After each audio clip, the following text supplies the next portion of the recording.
नमस्कार. तर माझं नाव आहे प्रिया आणि मी परत स्वागत करते माझ्या छोट्याशा व्हिडिओमध्ये. तर आज आहे भोगी आणि भोगीच्या दिवशीचा हा पूर्ण ब्लॉग असणार आहे. तर सकाळी लवकर उठल्याच्यानंतर छान अशी आंघोळ करून घेतली आणि लगेच दारात रांगोळी काढली. इथं माझी देवपूजासुद्धा झालेली आहे. देवपूजा झाल्याच्यानंतर मग पुढचं सगळं आवरायचं होतं. सण वगैरे असल्याच्यानंतर छान वेगळाच उत्साह असतो कामाचा. मस्त अशी देवपूजा झाली आणि एनर्जीने अजून दुसरी कामं करायची होती. गाथा आणि आरूसुद्धा उठलेल्या नव्हत्या, त्या झोपलेल्याच होत्या. म्हटलं आपण तोपर्यंत सगळं आवरून घ्यावं. तर आता राहिलेलं सणाच्या दिवशी म्हणजे काम जास्तच असतात. माझं झाल्याच्यानंतर मग इकडं आईला भाजी वगैरे बनवायला मदत केली. आता भोगीच्या दिवशी आमच्या इकडं तर भजी बनवतात. भजी आणि तेल लावून बाजरीची भाकरी अशी बनवायची असती. आईने इकडं भजीचं सामान वगैरे सगळं तयार केलं आणि इकडे लगेच भजी बनवायला त्यांनी घेतली. भजीला फोडणी देऊन झालेली आहे. तर ह्याचा डिटेल रेसिपीसुद्धा चॅनलवर अपलोड केलेली आहे की अमावस्या स्पेशल भजी कशी बनवायची ते नक्की जाऊन बघा तुम्ही. माझं इकडं चाललं होतं ताट बनवायचं, म्हणजे जे सुगडे पूजन करायचं असतं ना त्याच्यासाठी लागणारं जे सामान आहे ते आपल्याला इथे सगळं काढून घ्यायचे. बाजारातून आणलं होतं ते सगळं. आता सुगड पूजन करणं, संक्रांत हा जो सण आहे तो सौभाग्यवतीसाठी म्हणजे खूप महत्त्वाचा आणि मोठा सण असल्यासारखा आहे.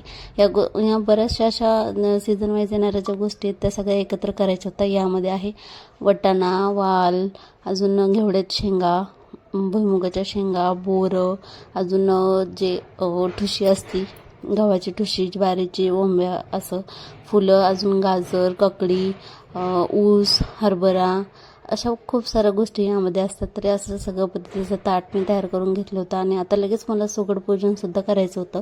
त्यासाठी सगळ्यात अगोदर तर मी सुगडे वगैरे छान असे धुवून घेतले व्यवस्थित. नंतर आम्ही असे 5 सुगडे आणतो आणि यावर एक झाकण असतं, त्या दिवशीच बाजारातून मी आणले होते. त्याला असे सगळ्यात अगोदर धुवून घ्यायचे, दोरे गुंडाळायचे.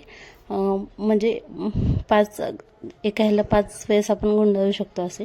त्याला हळदी कुंकू वगैरे लावून घेतली आणि इथं माझी सुगड पूजन झालेली आहे. तर या सुगड पूजनाचा डिटेल व्हिडिओसुद्धा मी चॅनलवर अपलोड केलेला आहे, तर तुम्ही नक्की बघा. किंवा नंतर हा व्हिडिओ अगोदर येईल आणि सुगडपूजनचा व्हिडिओ नंतर येईल असं सुद्धा होऊ शकतं. बाकी आता सुगडपूजन तर व्यवस्थित झालेलं आहे आणि आता मला करायच्या होत्या भाकरी, बाजरीच्या भाकरी.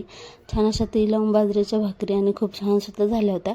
तर लातूर भागात असल्यामुळं आम्हाला तिकडं आम्ही तरी म्हणजे दरवर्षी असं करतो की 5 जणी सवासणी किंवा 7 जणी सवासणी गावाकडे असल्याच्यानंतर तिथं असं करायचं आणि इथं सुद्धा तसंच करायचं होतं मला. छोट्या छोट्या अशा 5 भाकरी केल्या आणि 5 सवासणी बोलून झाल्याच्यानंतर मग त्यांना मी त्या दिल्या होत्या सवासनीत. तुम्ही पुढं बघू शकता त्या. इथं माझा नैवेद्य वगैरे सुद्धा तयार झालेला आहे. छान अशा भाकरी इथं देवाला अगोदर नैवेद्य दाखवला आणि त्यानंतर मी 5 जणी सवासणीला बोलवलं होतं. त्यांना हळदी कुंकू द्यायची, भाकर, त्यावरती केलेली भजी, असं 5 जणींना वाटायचं आणि त्यानंतर मग आई आणि आम्ही दोघी जणींनी मिळून जेवण केलं. तर प्रत्येकाची परंपरा किंवा म्हणजे प्रत्येकाच्या पद्धती वेगवेगळ्या असू शकतात. तर आमच्या इकडे असं करतात, त्यामुळं मी सुद्धा अशा प्रकारची पूजा वगैरे माझी करून घेतली.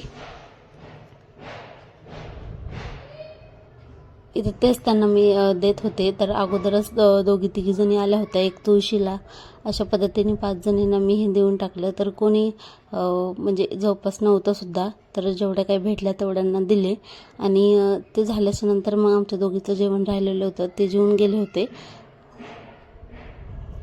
आम्ही 2 जणींनी छान मस्त असं जेवण केलं आणि इकडं माझे सुगड पूजन किती छान दिसतं बघू शकता तुम्ही.